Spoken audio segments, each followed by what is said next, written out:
Hello and welcome back to another episode of WJ Live, powered by the Western Journal. I'm George Upper, editor-in-chief of the Western Journal, where today, as always, we are going to party like it's 1999. I'm joined today by two of my fellow partiers, Olivia Brown and Grant Atkinson. You can see the party mood going on. Yeah. I'm partying. I'm happy to be here. This is my party face. Reminding you, before we get to the major parts of the party, to click that subscribe button and the bell next to it so you're always notified whenever we post a new live episode of WJ Live on YouTube. We want you to always get the truth about the news of the day from the people that you trust at the Western Journal, and the people that you trust include even lowly editorial interns like our friend Grant Atkinson here. Our interns go through a strict interview process. Grant will tell you that. It was grueling. I know. Very, very grueling. That's the word we often use to describe our interview processes around here, grueling. So before anybody becomes a part of the Western Journal team, they do go through a pretty strict screening process because part of our mission here is to raise up the next generation of conservative journalists, and that's a mission you can help with. I'm going to talk more about that at the end of the show today. But as I mentioned, we have one of those interns with us today. Grant is here. He's going to talk with us about another recent Joe Bidenism. We have a new one every day. We could pretty much call this show WJ Live : Joe Biden edition. It's more like every hour. It really is. There's always something going on. We're going to get to that. We're also joined by political commentator Olivia Brown with an update on what former President Trump has called the witch hunt into Trump University by the Manhattan DA. But first, it's back to the future one more time in the great state of California. Health authorities in L.A. County, the largest county or most populous county anyway in the country, have asked residents to wear masks even if they're vaccinated due to the prevalence of the so-called Delta variant of the coronavirus. We have a statement from the L.A. County Department of Public Health. I'm going to give you just a couple sentences from it here. Trust me, you don't want to read the whole thing. I don't even want to read the whole thing, but I did. I'm just going to give you these couple of snippets. The Los Angeles County Department of Public Health strongly recommends everyone, regardless of vaccination status, wear masks indoors in public places as a precautionary measure. Precautionary of what? We don't know. It seems to me that this requirement calls into question the efficacy of the vaccination in the first place. But, common sense is not generally a government strong suit. To quote again, public health strongly recommends people wear masks indoors in settings such as grocery or retail stores. Apparently they don't recognize grocery stores as retail establishments, theaters and family entertainment centers, and workplaces when you don't know everyone's vaccination status. So until everyone is required by the federal government to have their vaccination status tattooed on their forehead, if you don't know what it is, if you haven't gone around and asked everybody if they've been vaccinated or not, wear a mask just to be safe. This is really interesting. Even KTLA, which is it's a local Los Angeles channel, certainly not a right-wing publisher by any stretch of the imagination, but even they pointed out that the mask guidance is strongly recommended. It's not a mandate. It is guidance. Even and that it's not backed up by the so-called experts. Even KTLA is saying this. Because it's not. Journalists are supposed to be printing the truth. That's right. In this case, they are. It's not backed by science. Rush Limbaugh used to call these acts of random acts of journalism. That every once in a while they'd get it right despite themselves.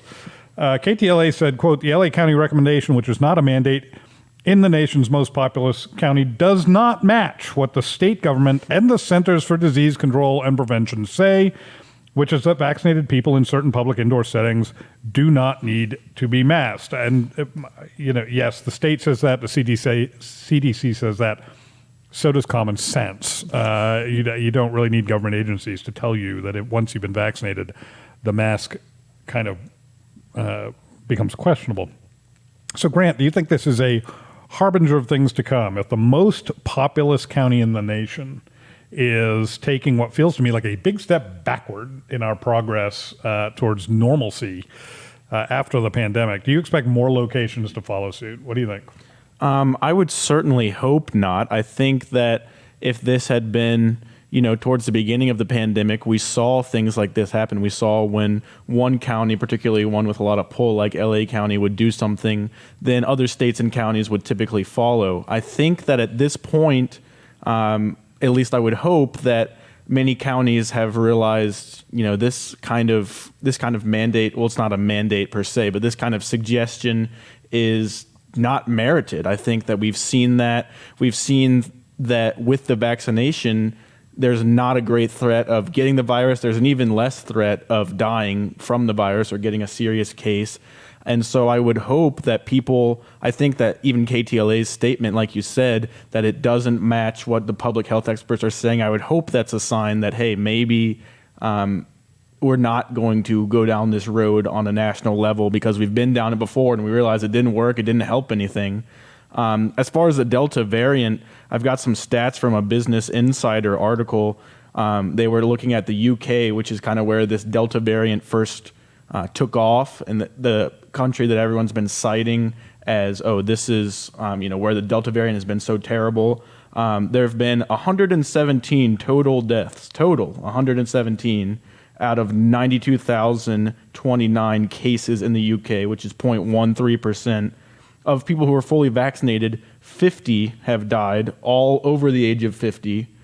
8 people under the age of 50 have died from the Delta variant. None of them were fully vaccinated. So you see these numbers, 26% the CDC says of the United States cases are this variant. You see these percentages and they seem high, but if you look at the actual numbers, they're still very, very low.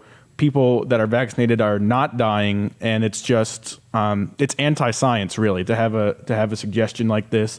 So I would hope that other counties won't follow.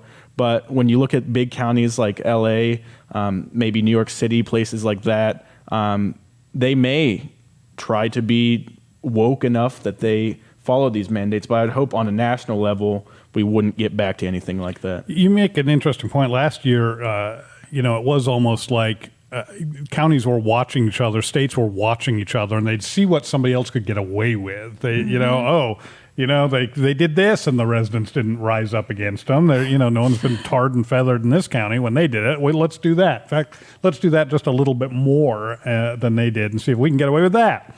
And you're right.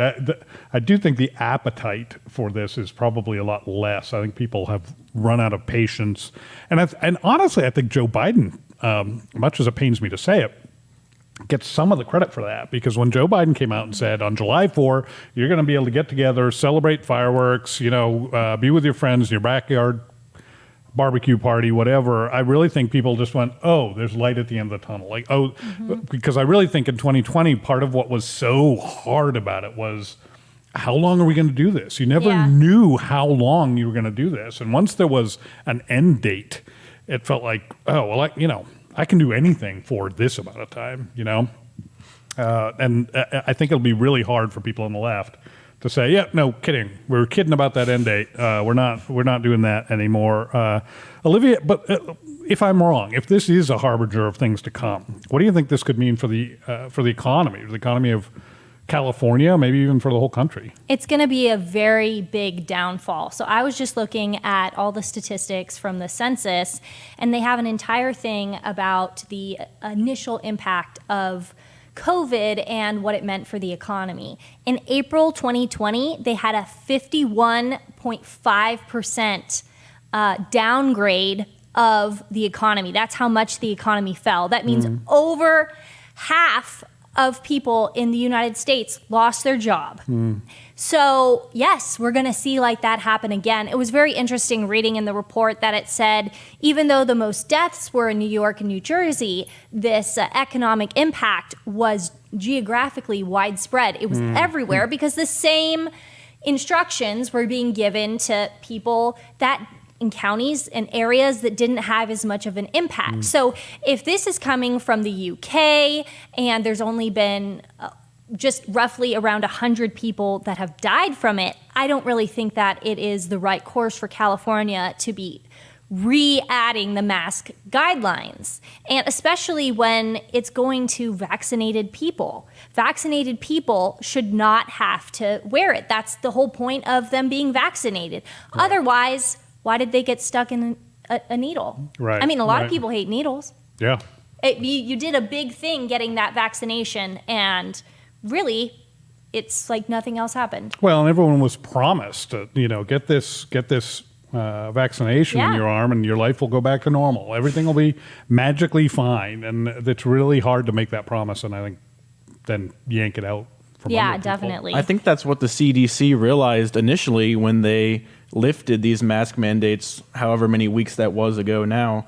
I think they realized at first they were saying, if you're vaccinated, there's a couple more things you can do, but you still need to social distance. You still need to wear a mask in this setting or that setting. A few weeks ago now, they finally realized, wow, vaccination rates are really dropping. People aren't getting vaccinated. Why bother? Yeah, why bother? And so they said, well, maybe we should actually give people incentives to get vaccinated. And so they said, if you get a vaccine, then you cannot wear your mask. And now it's like LA County, hopefully other counties don't follow them, but it's like they are forgetting what happened just a few weeks ago when the CDC made this announcement and vaccination rates actually went up. People started saying, this makes sense. Now there's something in it for me. Sure. And I think that they're quickly forgetting that.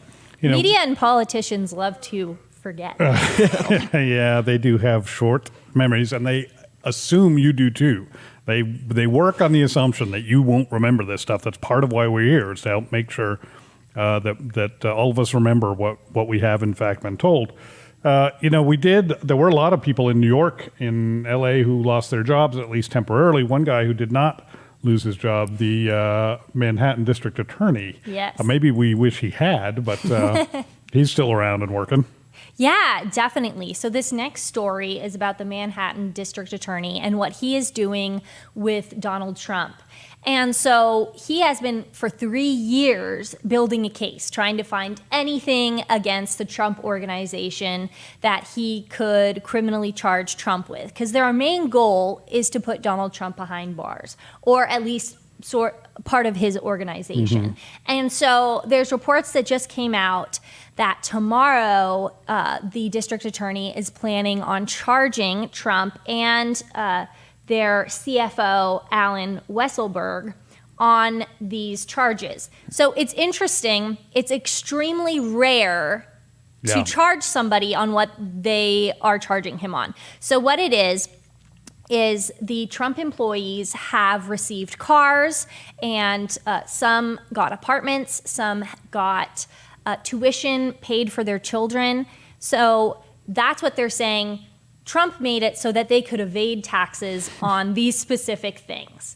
To me, that's ridiculous. It's an honor to be given a car from your employee. And Mr. Trump has talked so much on how much he cared for his employees and different things like that. So do you think that he was purposefully evading taxes with this? Well, it's really hard to answer that. But it goes back to the fundamental problem of the tax code itself being so ridiculous, so Byzantine, so complicated. And there are a number of reasons for that. One of the reasons, and this will sound a little ironic, but it's true, one of the reasons the tax code is so complicated is to allow for tax evasion. And what I mean by that is that the rich and powerful, the elite, they can afford to hire people, accountants, CFOs, et cetera, to find the loopholes, to make sure that they are paying the minimal amount possible for in taxes, in state, local, and federal taxes. And that's done on purpose. That is done on purpose. The rich and powerful make these laws for the rich and powerful. That's how it works. That's not an accident. That's not an unintended consequence of the tax code. That is the purpose of the tax code. It's one of the purposes for it. And so to the degree that the Trump organization was evading, and by evade, I don't necessarily mean criminally evading taxes. I just mean avoiding taxes. That might be the way I phrase it, tax avoidance. That's just logical behavior. That who voluntarily pays more in tax or in anything for anything than they need to? That's just insane. So, yeah, let's just grant the tax evasion. Let's just pretend for a minute that we know that is exactly what happened. Well, there are two possibilities to that. One, the tax code is so incredibly complicated, so Byzantine, that whoever was responsible for making sure these taxes got paid missed it. Hard to blame them. It's a ridiculous tax code. It's hard. You can't know everything there is to know about the tax code. That's exactly what Trump's attorney said. He said that it is completely outrageous how they are doing this. It's and insane. That they plan to plead not guilty and file for a motion to dismiss because this is definitely not what happened. The other possibility is that they knew what they were doing, and my response to that is, who can blame them?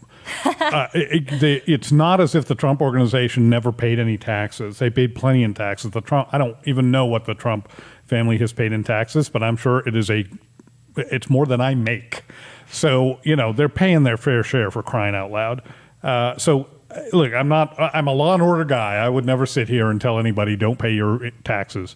But I will also sit here and say that tax code is ridiculous. It's ridiculous. And it's ridiculous on purpose because it is aimed at taking as much money as possible from you who can't afford a CPA, can't afford a big accounting firm to get you out from under all of that.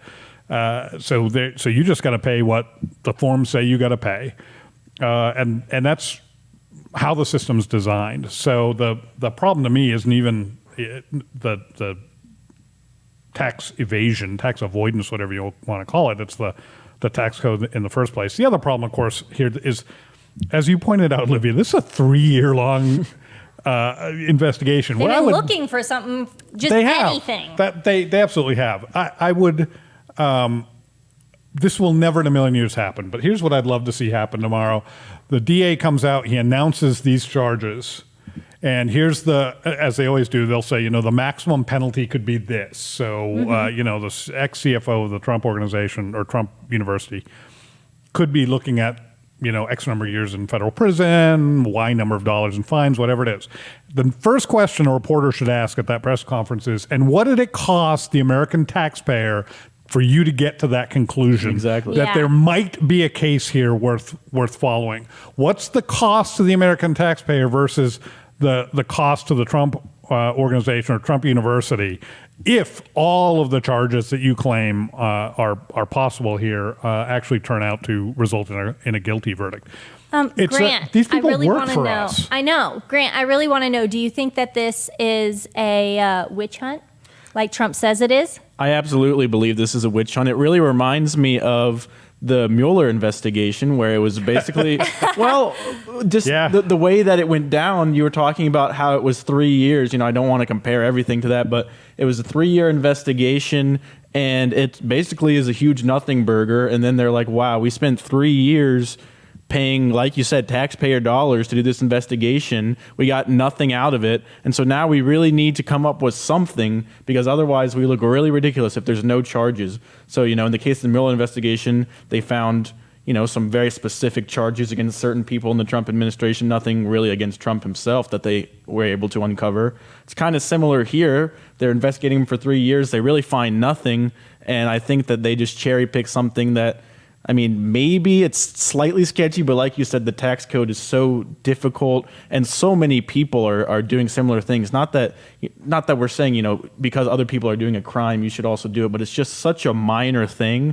It feels like it was very cherry picked in order to try to find something that the Trump administration did wrong, so that they didn't look really foolish for spending 3 years on this. And these people work for us. They should,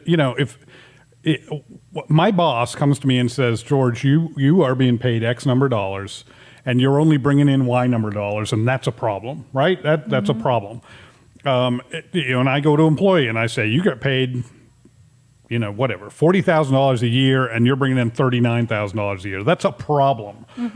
it's exactly the same thing here. This DA works for us. He works for the people. And the people should be told he got paid X number of dollars. He had these many full-time people on this case for this many months or years. And this is what he has to show for it. And put those two things side by side and see if there's anyone on the planet who thinks that was a worthwhile investment. I would love to see that math. We'll never see it. I would love to see that math. Yeah. Because we know there's a lot going down in New York that actually they should be paying attention to. The crime is very, very high in Manhattan. Yeah, well, and in the governor's mansion. I mean, come on, there's all sorts of stuff that needs to be looked at in New York. And what we have is, we didn't pay taxes on some guy's car that he got as a bonus. Come on. This... it's just so frustrating. Luckily, we have somebody now in charge of the federal government who's never going to let something like that happen again, because he is right on top of his game. That's right. Yes, Joe Biden. When you think of him, the first thing you think of is super sharp as a tack. Right there. Yep. Incredibly just ready to lead this country. He showed that. My blood pressure is going up during this episode of WJ Live. Each one of these stories is like, I know. So he showed again how sharp he is. This Monday, he was meeting with the outgoing Israeli president, whose name is Reuven Rivlin, and he made another one of his Biden-esque sort of awkward comments. I think we have a clip of that we're going to show here. Well, I'm really happy to have President Rivlin here, and it's not technically appropriate, but I'm so delighted his daughter is here. She's in the back right there. And I got to meet her and talk about our kids and grandkids and all the like. So he says, I know it's not incredibly appropriate for me to say this, but I'm really glad that the Israeli president's daughter is here. What is... Do you not have anybody working for you, Mr. President? That's my question. Do you not have somebody who's saying like, hey, you have a kind of a reputation of being a little bit creepy with women. Maybe you should not mention female family members when it's completely irrelevant to the conversation. Like he always says, oh no, I'm going to get in trouble. Right. Maybe that's a sign that you shouldn't say whatever you think you're about to say. If you have to say, I don't think this is super appropriate, why say it? Like, do you think this is Biden being genuinely creepy? Do you think he's just an old man who doesn't really know what he's saying? What is the motivation for these comments?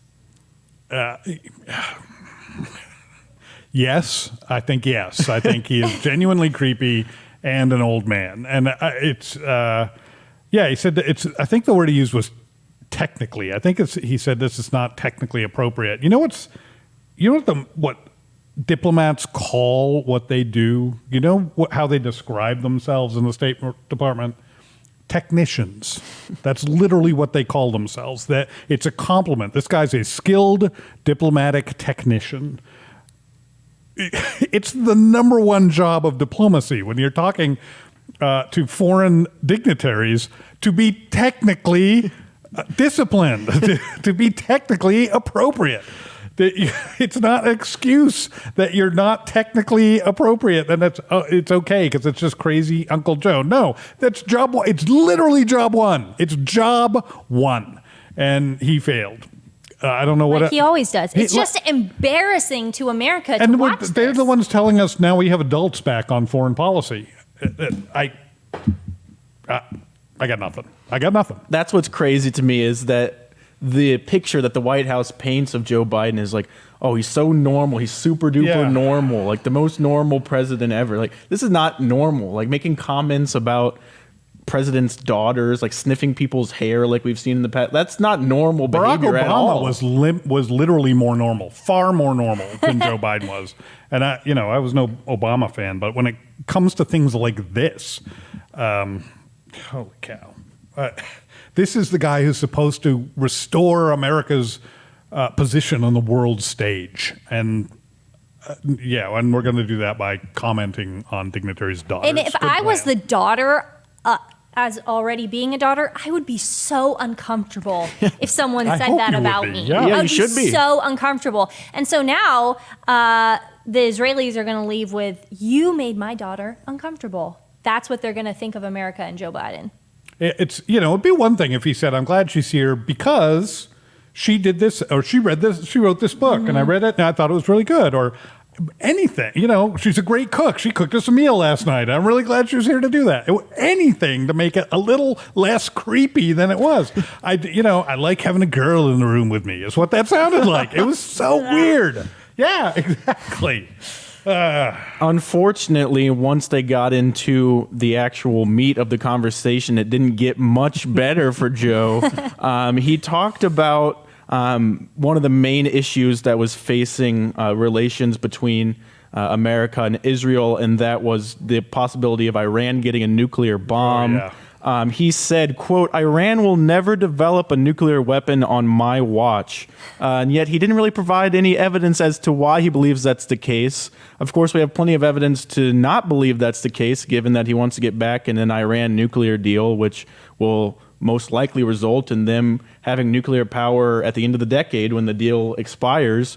So my question to you, Olivia, is, are these antics, these vague statements of they're never going to get a bomb, these bringing up women in the room, are they partly just a deflection by Biden because he doesn't know what he's doing when it comes to foreign relations? I mean, yeah, that could be very true. When people don't know what they're talking about, they throw out random things, and it makes them look even worse than if they knew what they were talking about. So it's very important. I feel like our president is not well prepared when he comes to these meetings. And yes, all these antics are to distract from the real what's going on in that meeting.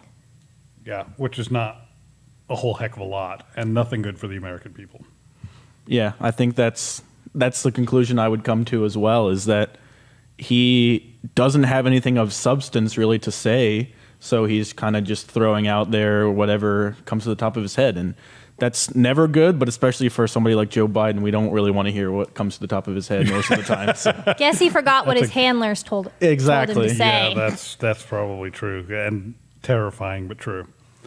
Joe, please, just... I know you have people, Mr. President, I know you have people giving you advice.